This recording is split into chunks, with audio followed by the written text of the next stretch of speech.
ॐ वक्रतुण्ड महाकाय कोटिसूर्यसमप्रभ निर्विघ्नं कुरु मे देव सर्वकार्येषु सर्वदा। ॐ त्वां ब्रह्म केचिदवयन्ति परे च कालं केचित् प्रशान्तमपरे भुवि कर्मरूपं पूर्वे च योगमपरे किल कर्तृभावम् अन्योक्तिभिर्न विदितं शरणं गतास्म। श्री योग वासिष्ठ ग्रंथ के दूसरे मुमुक्ष व्यवहार प्रकरण में कल या पिछले खंड में जो बात हुई उसमें वक्ता और श्रोता के लक्षणों की बात की गई। कैसा वक्ता होना चाहिए और कैसा श्रोता होना चाहिए। उसी क्रम को आगे बढ़ाते हुए महर्षि वशिष्ठ कहते हैं कि राम, जो मैंने लक्षण बताए जिज्ञासु के, शिष्य के, श्रोता के, वो सब गुण तुम में विद्यमान है। विद्यते त्वयि सर्वैव प्रच्छकस्य गुणावली। प्रक्षक के, पूछने वाले के या शिष्य की योग्यता क्या होनी चाहिए, या कौन इस ज्ञान प्राप्त करने का अधिकारी है, मुमुक्षु, उसके गुण क्या होने चाहिए, वो सब तुम्हारे अंतर्गत हैं।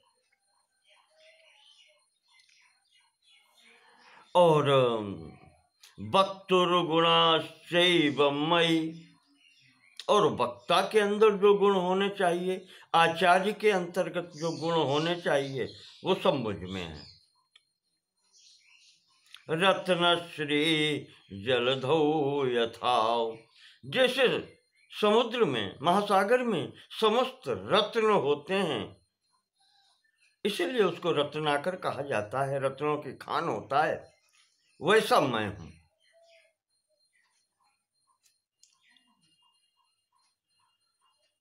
और तुम्हें जो निमित्त के बिना ही वैराग्य की उपलब्धि हो गई है राम, ये सबसे बड़ा गुण है।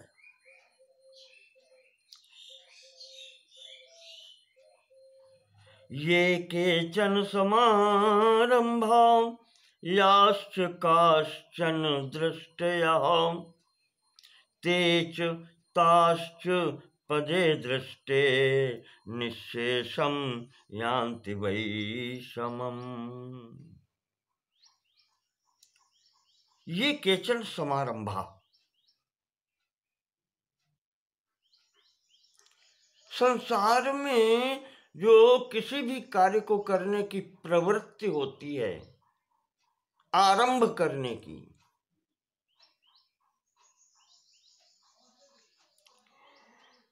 और याश्च काश्चन दृष्टया,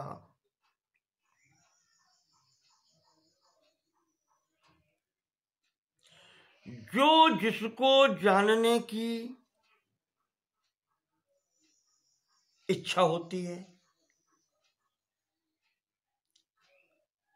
तेच ताश्च पदे दृष्टे, वे समस्त वृत्तियां जो हैं, ताश्च पदे दृष्टे, उस पद के दर्शन से, उस परम पद के दर्शन से, उस आत्म साक्षात होने के पश्चात निःशेषम यान्ति वै समम्, वो संपूर्णता से शांत हो जाती हैं। नहीं कहा था मैंने, मुंडक उपनिषद का आपको दिया था कि भिद्यन्ते हृदय ग्रंथिष छिद्यन्ते सर्व संशया क्षीयन्ते चास्य कर्माणि तस्मिन् दृष्टे परावरे। जब वो तस्मिन् दृष्टे परावरे, उस परम पद का जब साक्षात्कार हो जाता है, वो बोध जब प्राप्त हो जाता है, ज्ञान स्वरूपता जब प्राप्त हो जाती है, ज्ञान प्राप्त हो जाता है, तो भिद्यते हृदय ग्रंथि, हृदय की जो गांठ होती है, भ्रम होता है, ज्ञान होता है, वो उस गांठ का भेदन हो जाता है। गांठ क्या है? जड़ चेतना ही ग्रंथ पर गई। जो व्यक्ति ये सोचने लगता है ये शरीर ही मैं हूं, जड़ और चेतन को एक ही समझ लेता है, वो ग्रंथि है। और वहीं से अज्ञान और ये सब प्रारंभ होता है। कहते हैं वो ग्रंथ खुल जाती है और छिद्यन्ते सर्व संशया, सब प्रकार के संशय भ्रम नष्ट हो जाते हैं। क्षीयन्ते चास्य कर्माणि, कर्माणि कर्म फलानि, और समस्त कर्म उनके फल, जिनके फलस्वरूप ये वासनाएं कामनाएं होती हैं, वो सब समाप्त हो जाती हैं। यही श्रीमद् भागवत के 11 स्कंद में भी भगवान ने उद्धव से कहा है, भिद्यन्ते हृदय ग्रंथिस् छिद्यन्ते सर्व संशया क्षीयन्ते चास्य कर्माणि मयि दृष्टे अखिलात्मा। जिस व्यक्ति को सर्वत्र समभाव में सब प्राणियों के अंतर्गत मेरा ही दर्शन होने लगता है, वो सिद्ध हो जाता है।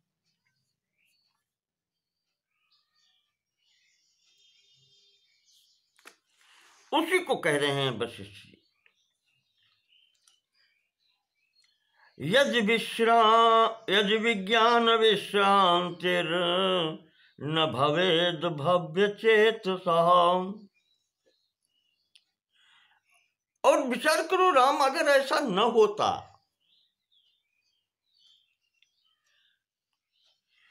तो कौन बुद्धिमान होता संसार में जो इस मार्ग पर चलता? क्यों चलता अगर शांति न मिलती? इधर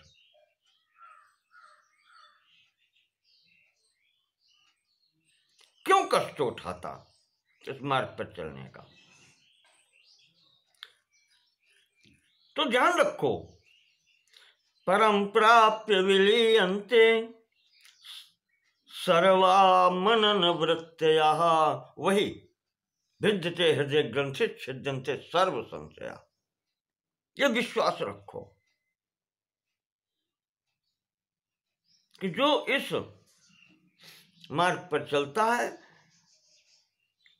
परम बोध प्राप्त कर लेता है, आत्म साक्षात्कार कर लेता है, ब्रह्म साक्षात्कार कर लेता है, उसके समस्त मनन वृत्तियां शांत हो जाती हैं, विलीन हो जाती हैं। वह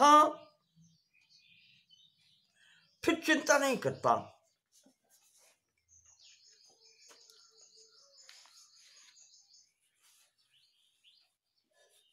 और यही सोच करके इस मार्ग पर चलना चाहिए।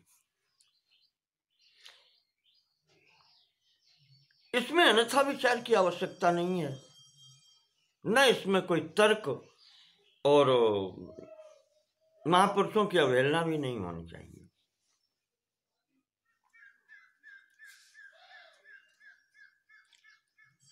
संसार में जो आसक्ति है वह बहुत मोह में डालने वाली और कष्ट देने वाली है।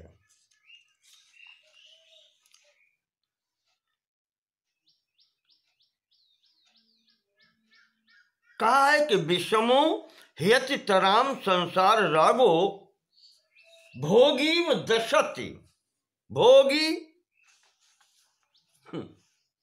भोगी इव दशति। भोग कहते हैं सर्प को। नाग, भोग ये सर्प के पर्यायवाची हैं। यह स्थिति बताई गई संसार रागः भोगी इव दशति। जिसको संसार में आसक्ति होती है, यह आसक्ति, ये संसार के प्रति अनुरक्ति उसको सर्प के समान डसती है, फिर जिसका कोई इलाज नहीं होता। अशरीर छिनत्ति, जैसे तलवार काटती है उस प्रकार से काटती है।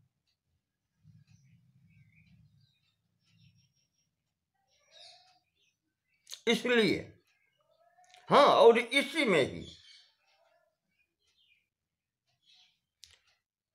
फिर तृष्णा उत्पन्न होती है। पातयति मोहांध कूपे, ये आसक्ति ही, इस संसार के प्रति उसके आकर्षण ही मोहांध कूपे पातयति, मोह रूपी अंधे कुएं में गिरा देती है। और तब तृष्णा, वासना जो है वो जर्जरी करोती, इसको जर्जर करती है और कमजोर कर देती है।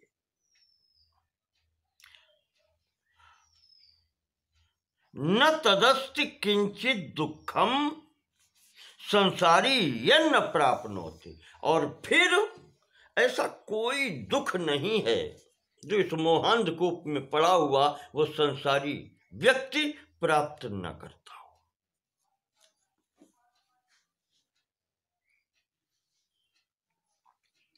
इसलिए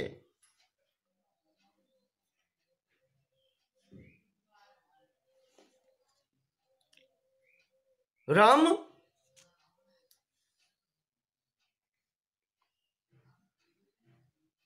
तद एवं विध कष्ट चेष्टा सहस्र दारुणे संसार चल यंत्रे अस्मिन्, चल यंत्र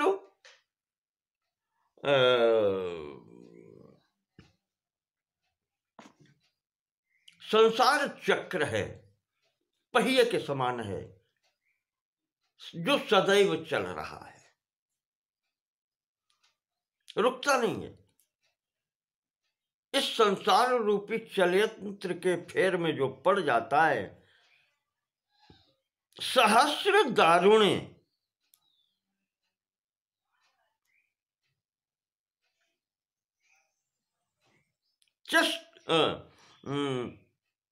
कष्ट चेष्टा सहस्र, जिसमें सैकड़ों प्रकार के कष्ट प्राप्त होते हैं, ऐसा ये चक्र है। ऐसे चक्र की अवहेलना नहीं करनी चाहिए राम, इस पर विचार करना चाहिए। जो महापुरुषों की कथन है उन पर विचार करना चाहिए।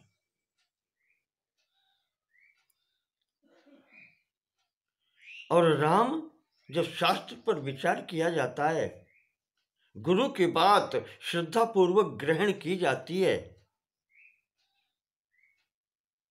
श्रेयो भवति, फिर कल्याण होता है। इसमें किसी प्रकार की कोई शंका नहीं है।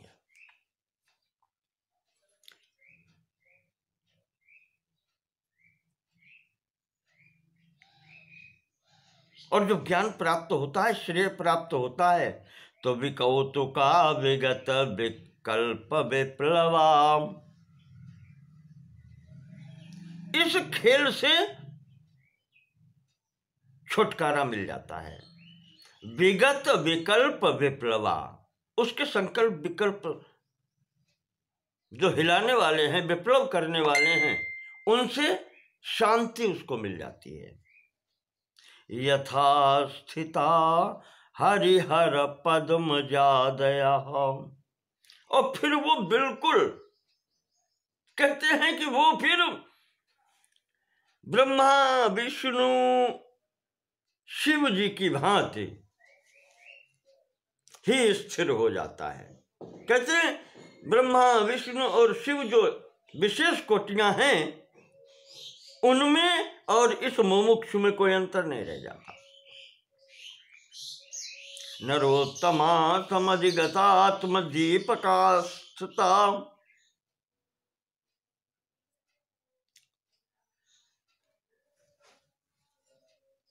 वह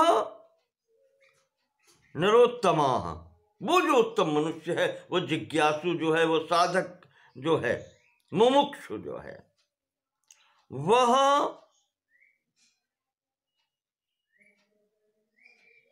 सम अधिगत आत्म दीपकास्थता, वो आत्म दीपक के समान अपने को समझ लेता है। अर्थात तो दीपक जब प्रज्वलित हो जाता है, प्रकाश हो जाता है, तो वो ज्ञान जब उसे प्राप्त हो जाता है तो स्थिता जगत विशुद्ध बुद्धया, तो उसके अंतर्गत जितने भी कल्मश हैं सब समाप्त हो जाते हैं और विशुद्ध बुद्धि होकर के वो संसार में फिर रहता है।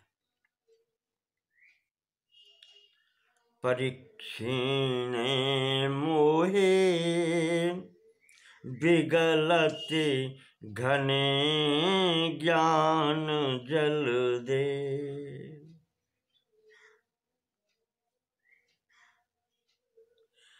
जब मोह परिक्षीण हो जाता है, मोह समाप्त हो जाता है, विगलते घने ज्ञान जल दे,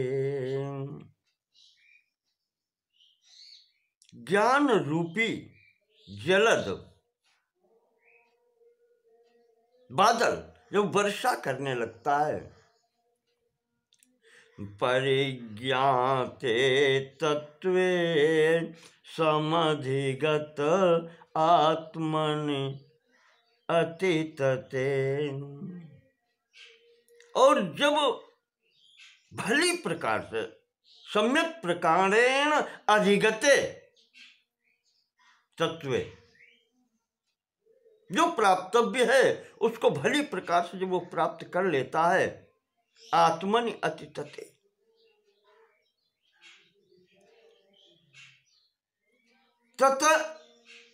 ततम जो कहा जाता है सर्वत्र व्यापकता अपनी, अतितते इतने सर्वत्र अपनी व्यापकता को जब वो समझ लेता है, मैं ही हूं हर स्थान पर, तो विचार्यार्यै सार्धम चलित वपुषो वै सदृशतो, धिया दृष्टे तत्वे रमणमटनं जागतमिदम्। तो विचार्यार्यै सार्धम, आर्यै सार्धम विचार्य, सज्जन पुरुषों के साथ में साधु समागम होने के बाद में श्रेष्ठ पुरुषों के साथ में जब वो विचार कर लेता है, तो चलित वपुषो, चलता हुआ भी, इस शरीर कार्य करता है, करते हुए भी, दृष्टि धिया तत्वे रमणम अटनम जगतमिदम, वो इस संसार में फिर वो रमण करता है। रमण करने का मतलब वो प्रसन्नता पूर्वक रहता है, उसका समस्त दुख समाप्त हो जाता है, कोई पीड़ा उसको नहीं रहती।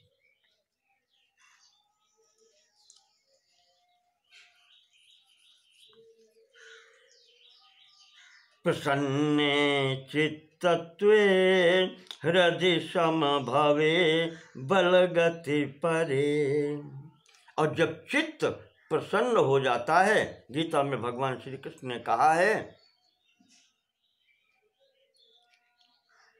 क्या है,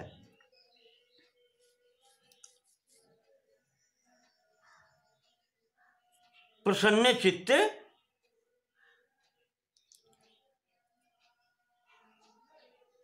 फिर उसको सब कुछ प्राप्त हो जाता है, शांति प्राप्त हो जाती है। प्रसादे सर्व दुखानाम हान रस्योपजायते, गीता में कहा है भगवान ने। जब चित्त को प्रसन्नता प्राप्त हो जाती है, शांति प्राप्त हो जाती है, तो समस्त दुखों का समापन हो जाता है। तब क्षमा भोगी भूता स्वखिल कलना दृष्टि सुपरा। वो शम को प्राप्त हुआ, वो शांत जो मुमुक्षु हो जाता है, वो सर्वत्र फिर जो भी उसके समक्ष होता है, समम याते स्वांता करण घटना स्वादित रसम।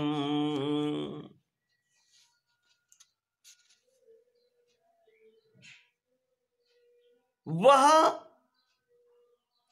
इस संसार में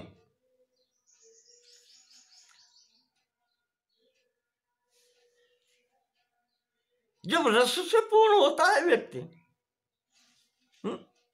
समम यान्ति, वो सर्वत्र समदर्शी हो जाता है।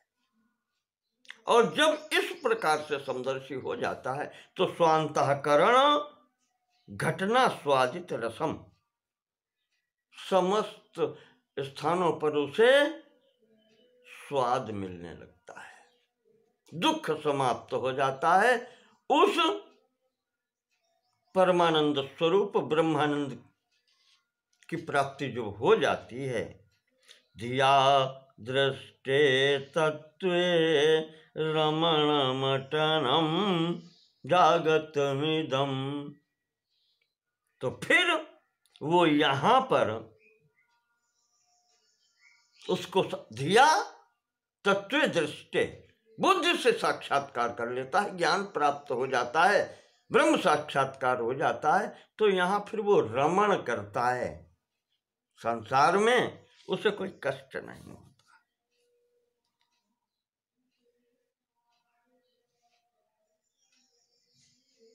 और उसी पर अगला श्लोक कहते हैं कि रथः स्थाणुर्देह तुरग रचना चेन्द्रिय गति परिस्पंदो वातो वहन कलितानंद विषयः परोणुर्वा देहि जगति विहरामीत्यनघया धिया दृष्टे तत्वे रमणमटनं जागतमिदं। वो बिल्कुल इस प्रकार से विचार करने लगता है। कठोपनिषद में आया है, शरीरम रथिनम विद्धि, श्रीमद् भागवत में भी आया है उदाहरण। ये शरीर फिर रथ के समान हो जाता है और इसके अंदर बैठा हुआ वो आत्म स्वरूप परमात्मा स्वरूप सत्ता वो रथी के समान है, बुद्धि सारथी है इसकी, और मन इसके लगाम है घोड़ों की, इंद्रियां घोड़े हैं।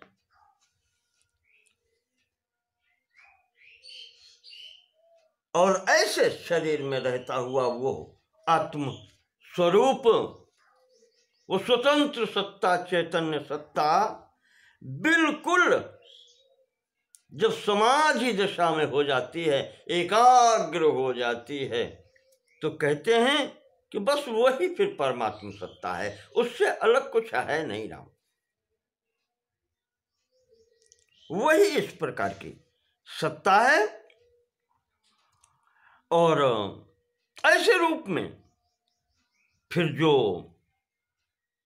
वही ऐसा जो व्यक्तित्व होता है, जो इस प्रकार से स्थित हो जाता है, धिया दृष्टे तत्वे रमणमटनम जागतमिदम, ऐसा व्यक्तित्व जो संसार में फिर अटन चलता फिरता दिखलाई पड़ता है, वो उसका रमण करना हो जाता है, वो फिर आनंददायक है, उसे सर्वत्र आनंद ही आनंद दिखलाई पड़ता है, उसे फिर यहाँ कोई कष्ट नहीं होता। ये स्थिति उसके लिए हो जाती है राम। तो इस विचार को लेकर के तुम यहाँ पर स्थित हो जाओ। इसके अतिरिक्त तो मैं तो उद्यत हूं ही। ऐसा वशिष्ठ जी ने राम जी को कहा।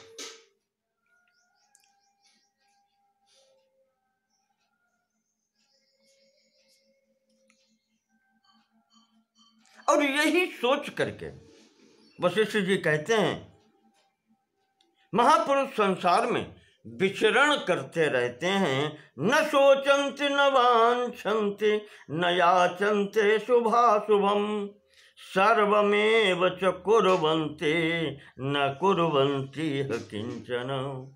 ऐसे व्यक्ति अलग से न कुछ सोचते हैं, न कुछ चाहते हैं, न कुछ मांगते हैं, शुभ अशुभ कुछ भी कामना नहीं करते। सर्वमेव च कुर्वन्ति, सब कुछ करते हैं, न कुर्वन्ति किंचन, करते हुए भी फिर वो कुछ करते नहीं है। यही इसकी स्थिति है। ये वशिष्ठ जी ने उस पुरुष की, बोध प्राप्त पुरुष की स्थिति बतलाई है। 12वें सर्ग में ये बात बतलाई गई।